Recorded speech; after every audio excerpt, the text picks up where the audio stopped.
Welcome back to the Papa Sherrill Knows podcast, Chiefs Kingdom, here to wrap up and review the Super Bowl. I have been extremely under the weather since the Super Bowl. The day after the Super Bowl, got very sick, was sick for really a couple weeks. It's been rough, but have recovered, made a recovery. We're back. I've been really excited to get back to the podcast, really an opportune time to come down with sickness, right after the Chiefs win their second straight Super Bowl, back-to-back world champions, the Kansas City Chiefs pull it off against the 49ers. I've been kind of dying to talk about this on the podcast, and ended up just kind of taking some time for myself and whatnot, essentially. But I've been excited to get back and get back to doing the podcast and everything around it, jumping straight into draft season, the off season, all this coming up on the channel, the podcast, all of the above. Exciting times to be a Kansas City Chiefs fan, of course. And, let's just jump right into it, because my plan for this one, we're going to go straight over the Super Bowl real quick, just to kind of review and, go over what happened. Because, since then, like I said, I've been out of it and haven't even went over anything about the Super Bowl, even though, we're obviously, pretty well past that point. But just to jump straight into kind of the stats, obviously MVP Patrick Mahomes, 333 yards, 2 touchdowns, did throw the 1 interception, had a 99.3 rate, which was still better than what Purdy did. Purdy put up 255 yards, was 23 of 38, 1 touchdown. He did not have an interception. Jawan Jennings, obviously, he had a huge game for the 49ers. Christian McCaffrey, another pretty big game, 22 carries for 80 yards for the 49ers. Other than that, really running the ball, nobody else did anything for the Niners. Pacheco, a little bit of a rough game, 3.3 yards per carry, 18 handoffs for 59 yards. Patrick Mahomes had 9 carries for 66 yards in the game. Rashee Rice actually had a couple of carries for 5 yards. Travis Kelce, huge game, obviously, 9 catches on 10 targets, 93 yards. And obviously the big blow-up with Andy Reid, which, the week of and during the game, I was pretty upset with that moment once they showed it, just because, that's Big Red. Can't do that to Big Red. But I think hearing the story about it kind of changed my opinion and the optics of it, because it really looked like he pushed him. But when Andy said he kind of basically spooked him, you could kind of see where Andy was more so spooked than it was a push, essentially.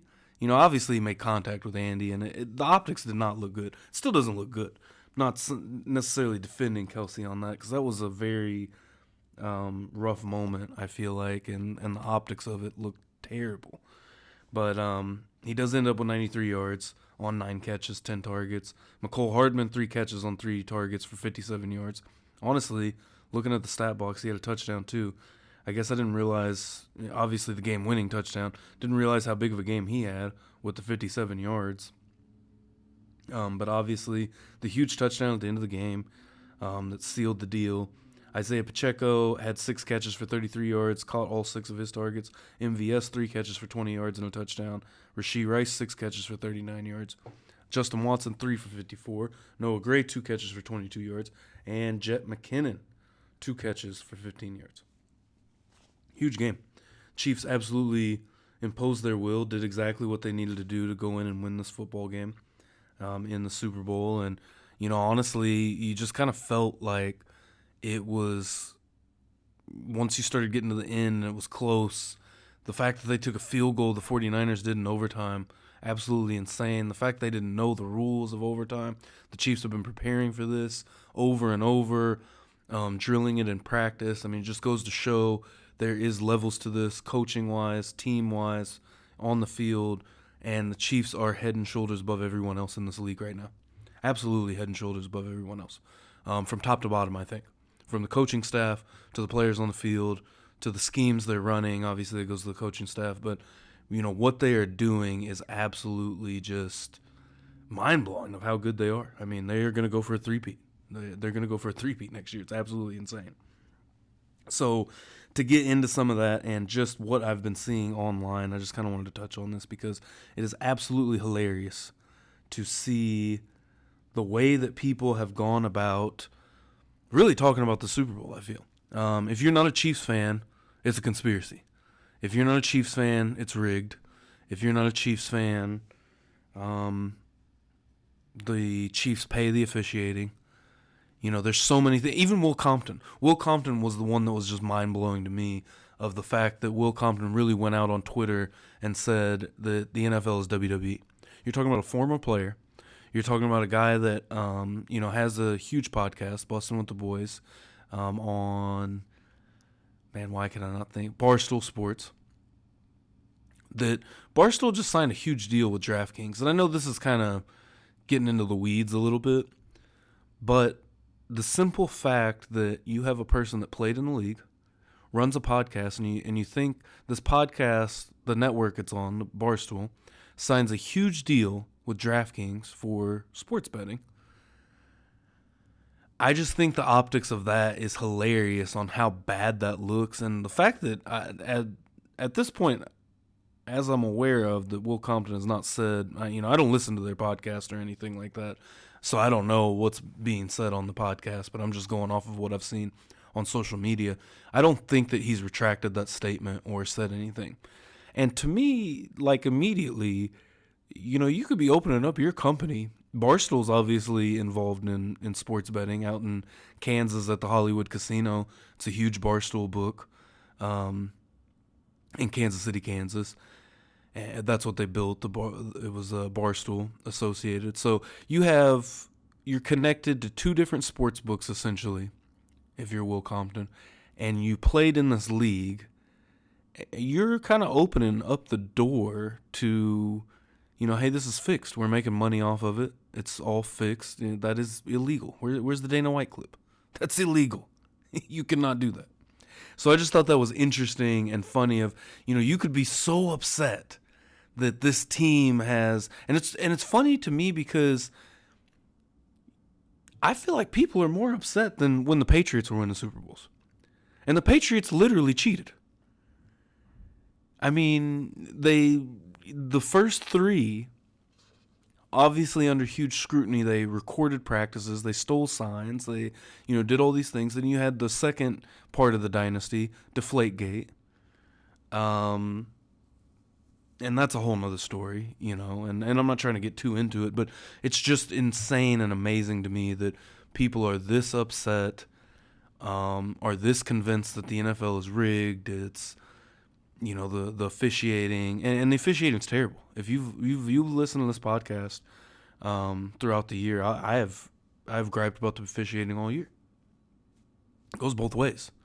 Consistency is a factor. And the funniest part about all of this is this may have been the best called game of the entire season that I watched. Granted, I don't watch too many other games other than the Kansas City Chiefs. And I know it's been an issue around the league all year. This was the best officiated game I think I saw all season long. They called the game consistently. That's all you can ask for officiating. Call the game consistently. Because if you are going to let me get away with something in the first quarter, I should be able to get away with the second, third, and especially the fourth quarter. And that was a legitimate gripe last year when the Chiefs beat the Eagles. You let these guys get away with these defensive holds all game long. It comes down to deciding the game, and now you're going to throw the flag on Bradbury. And like Bradbury said, it was a hold. It was obviously a hold. You don't stretch a jersey, a foot away from someone's body, and it's not a hold. That's a hold. You can't hang on to someone's jersey like that, right? But they let them get away. There was a play earlier in the game, and this is obviously prehistoric memory. It's essentially at this point going back all the way to Super Bowl 57. But I remember at one point, and I can't remember who it was that got held, very obviously defensive holding on a third down. Mahomes wasn't able to connect with them because of the hold. No call. You have to keep it consistent. And that is part of why it was such a big deal last year. This year, what are you complaining about? They called the game right down the middle. 2 holding calls in the entire game, both on San Francisco, both very egregious. And there was a few different times where I threw my hands up watching the game of like, that's insane. They got away with it. Chris Jones was getting held all night. But they called it consistently. Hey, that's fine. It's fine. The one that was called earlier in the game was on Bolton, where Bolton was getting ready to make a tackle. It was very clear, obvious hold. They called it. The other hold came on in overtime, I want to say. And that one I don't remember off the top of my head exactly what happened. I just remember the Bolton one thinking, how much are they going to let him get away with? And they did call that one, so I was happy with that. Because let them get away with enough. We don't need to watch a 6-hour football game and call 10 holding calls on each team. I mean, and when you look at the statistical breakdown, the Chiefs were penalized the same amount of times for more yardage. Where's your conspiracy at for that? I mean, and it's funny because nobody really has a clear and cut, precise, I feel, it's a narrative. As soon as you break down that narrative, it just goes to, okay, I hate the Chiefs. And that's fine. Because you went from going from 20 years of the Patriots dominating this league to immediately the Kansas City Chiefs dominating the league. And something I heard that was on, I want to say first things first, that I want to say, I think it was Chris Broussard mentioned, Mahomes never struggled. Because they were talking about Jordan and how the Bulls were loved. Jordan was loved. And you just can't understand the hate from Mahomes and the Chiefs. And, you know, I get it personally, you know, the Taylor Swift thing this year with Travis Kelce, there's a lot to, I feel like I understand why, you know, most of the public doesn't like the Chiefs, and the fact that most of these teams, I mean, it's not like they're going in and blowing teams out. They're going in and they are winning, you know, just like this. They walked off in the Super Bowl. How heart-wrenching is that? If you're a 49ers fan. To be up by 10 2 different times to this team in the Super Bowl. I don't think there's a 49ers fan probably alive that doesn't hate the Kansas City Chiefs. And I don't blame them. I don't blame that fan base. The Eagles fan base, same thing. And that goes to your coaching staff. And there's a lot to get into this offseason already that's come out that I'm very excited to discuss on this podcast. I'm not going to ramble on a ton in this podcast. Like I said, I kind of wanted to talk about the Super Bowl, kind of get this cleared up. Like I said, I've been under the weather, and I've just been wanting to be able to get this out, push it out. But we're going to get into a ton of stuff this offseason, and I plan to have a ton of guests. Even going into the Super Bowl, I wanted to have more guests on leading up to the Super Bowl. So we'll see. This summer, I plan on trying to get as many people on here as possible. I enjoy having guests on the podcast. So pretty much that'll wrap up kind of what we're talking about for the Super Bowl. Moving on to Andy Reid's retirement.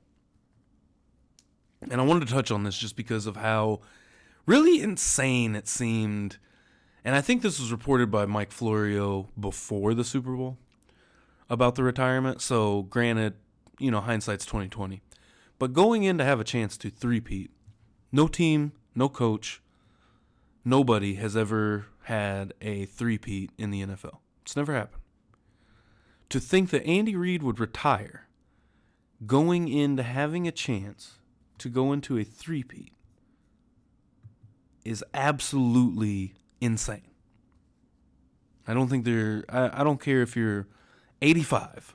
I don't think there's any coach in the world that would give up that opportunity to say, nah, I'm going to go ahead and retire.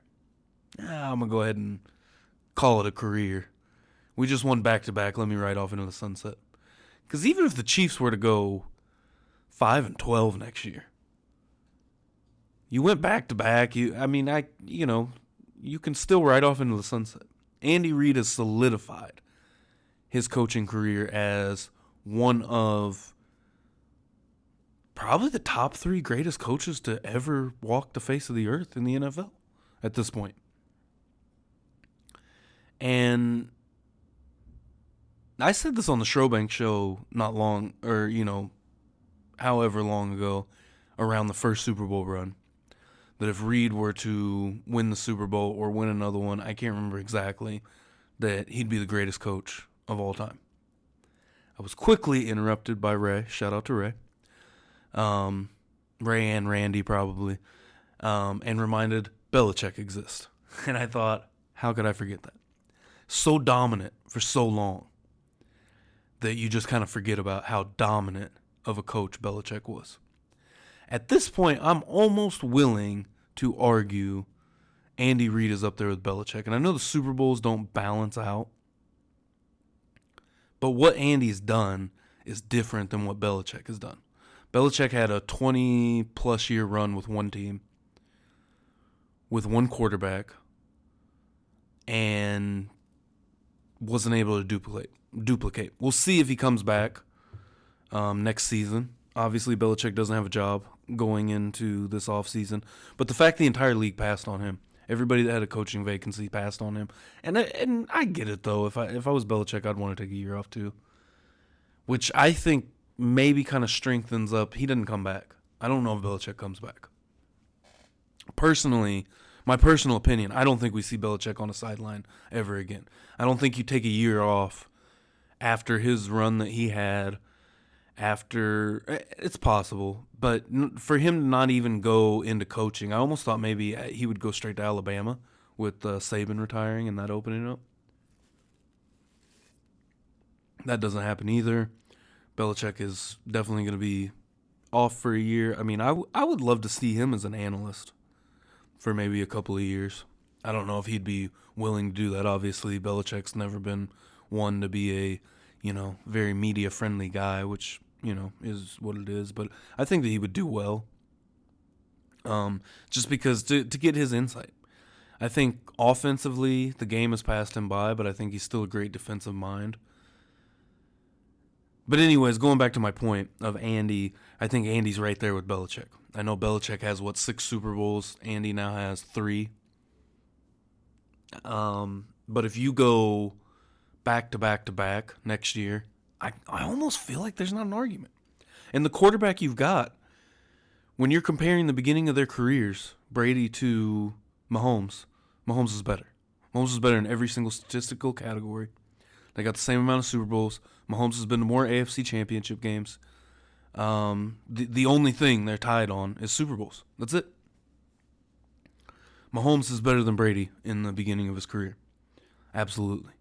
Obviously, we'll see what happens. But Brady went, 10 years from winning the first 3 to the next 4, I guess. He went 10 years in between. So, like I was saying to Ray last week when we were talking, I don't care what happens for the next 5 to 10 years. The Chiefs could not win a Super Bowl, and Patrick Mahomes is still on pace to be just as good, if not better, than Tom Brady altogether. Because the MVPs is staggering. Brady didn't win an MVP till, 15 years into his career? Something like that.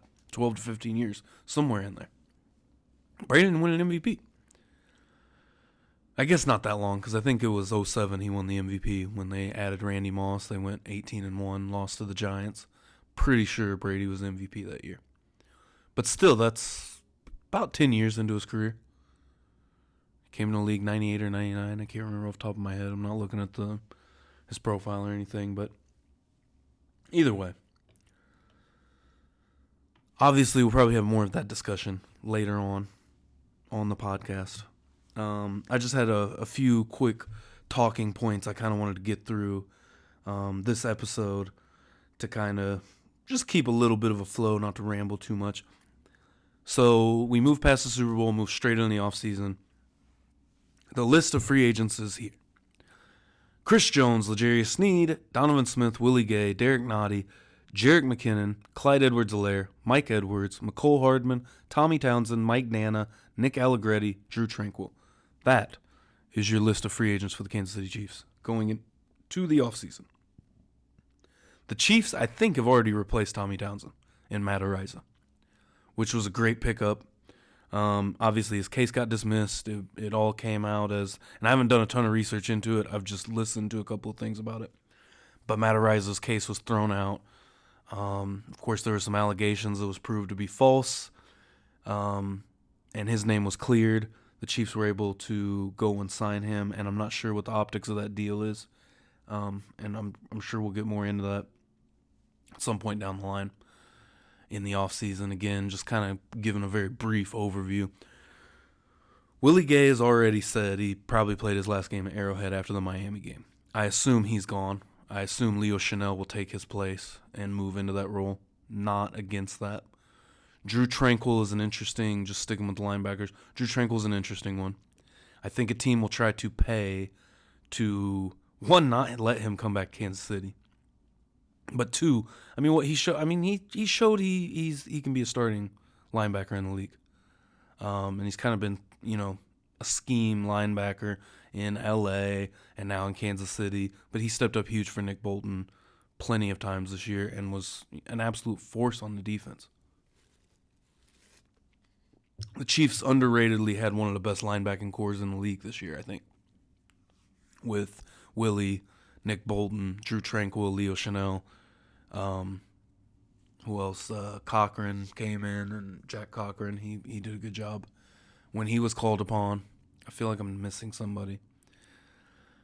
Nick Allegretti's another one. He stepped up huge in the AFC Championship game, Super Bowl. I don't know how much he played in the AFC Championship game, just thinking off the top of my head. But, obviously with Tooney getting hurt, because Tooney might have finished that game out. But Nick Allegretti played amazing in the Super Bowl. I think he might be another Andrew Wiley.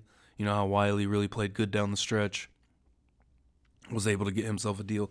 I think Allegretti might be able to kind of work out a deal himself with somebody else. So that's a backup guard. If not, I think the Chiefs will take him back.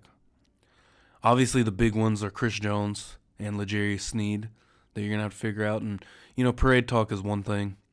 I don't know if Chris Jones is as dedicated to staying in Kansas City as he claims. And that's not a knock to Chris Jones. It just, it is what it is, essentially. One of those things that, where does he lie?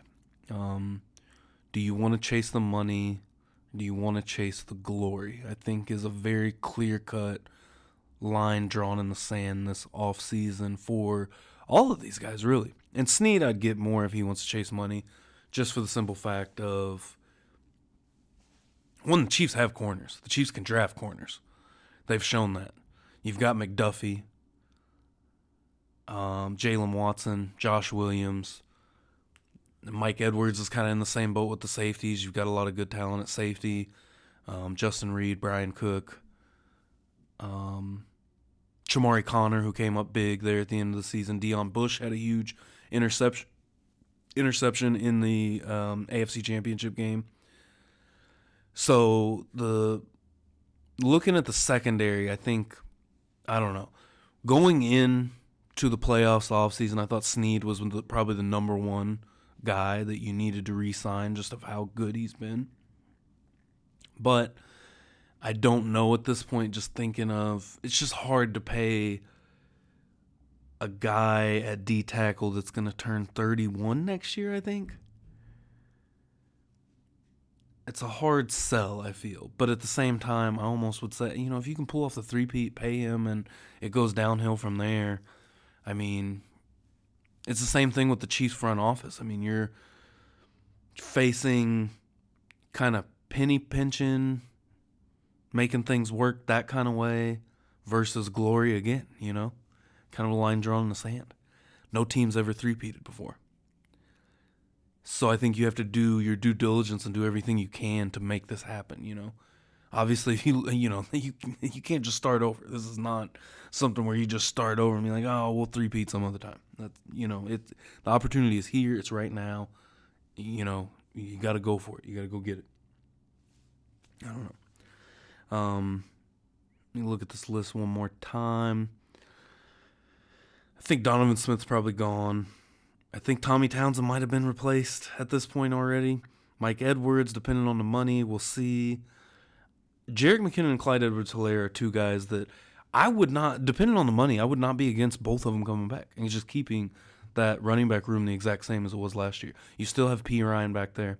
And personally, as a Mizzou fan and watching Mizzou last year, if Cody Schrader goes undrafted, I think that's a no-brainer to bring him into the mix. And I'm kind of hoping for that, essentially. That Schrader goes undrafted. He's able to kind of come in there and just see what he can do. I mean, he was absolutely amazing last year for the Missouri Tigers. So I think that's a guy personally that's on my radar just from watching the Tigers all year last year. So we'll see where that goes, how that goes. Mike Dana's another one that depending on the money again, that's a great piece. They have shown they can move him around. He can kind of play interior on the D tackle. He can play. He's obviously an edge rusher, and he's done great in Kansas City, and really elevated his game. So that's another guy that throw in the mix that I think could be a still very talented guy. We'll see though, because right now I'm just not sure where the Chiefs are with D-line. I don't know. I want to dive into the film on FAU because we didn't get to see him a ton. And obviously, we're not watching in practice every day, seeing what these coaches see, and to know kind of what the plan may be moving into the offseason of kind of what kind of rotation you're going to put in. You had guys step up big time. I mean, Mike Pennell. How big was Mike Pennell in the Super Bowl? Just kind of going back to the Super Bowl for a minute. How big was Mike Pennell? Come straight off the practice squad and have that kind of performance in the Super Bowl, absolutely amazing. I've always been a big Mike Pennell fan personally. So Mike Pennell and Kalen Saunders, two of my absolute favorite interior linemen from the last, this last run for the Chiefs personally, and helping out Noddy. I don't know where you go with him exactly. If you try to draft, obviously you got Farrell in the mix that you went out and got from the Raiders in the preseason last year. So we'll see how they go. And again, we'll get more into that, obviously, as the offseason moves on. We got the combine this week as well. So it's going to be fun kind of getting into draft season, really in draft mode, lock in on that.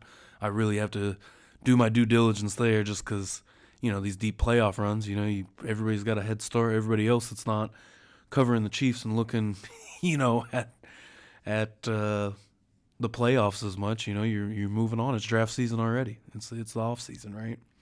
So going into mid-February doesn't give you a ton of time to prep for the draft and kind of watch what's going on. Last thing I wanted to touch on goes hand in hand with, and I'm really excited to talk about this with some guests, whether it's EDJ, Ray, or Randy, just because it's a big thing, obviously, in Kansas City.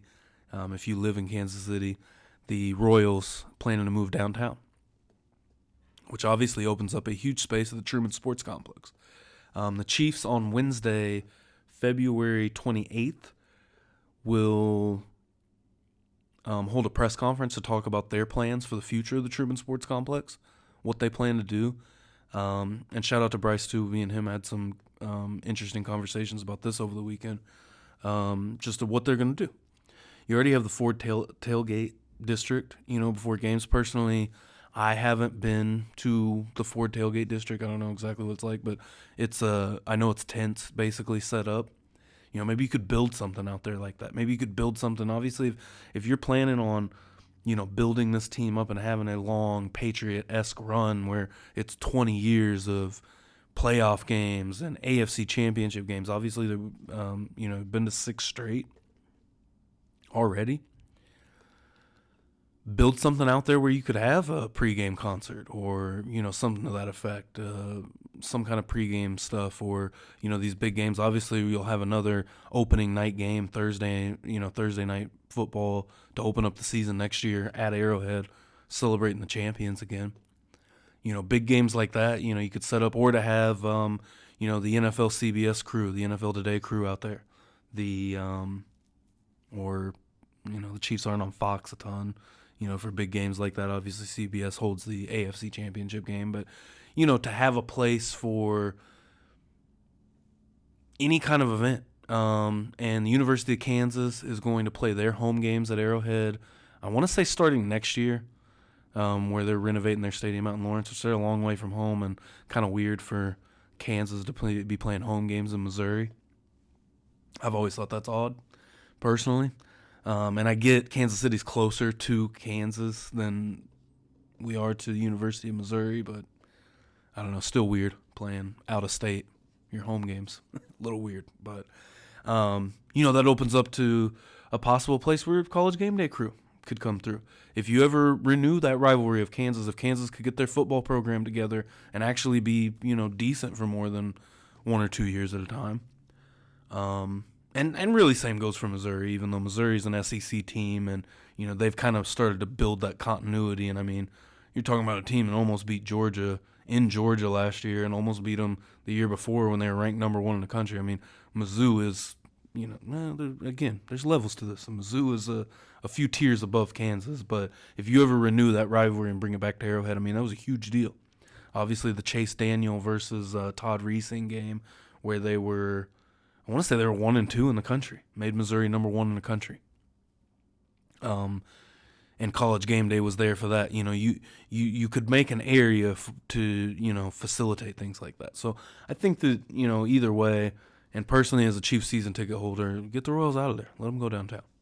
I'm not too worried about it. I like the idea, having more space to tailgate and more space for cool opportunities and things like that. And obviously, more than likely getting an influx of money with the way that obviously this has all went down the last 6-7 years with the Chiefs, really last decade, really coming back into prominence with Andy Reid and the Alex Smith era and all that. So either way, let me know, especially if your home is Kansas City. Let me know what you think about the Royals' plans.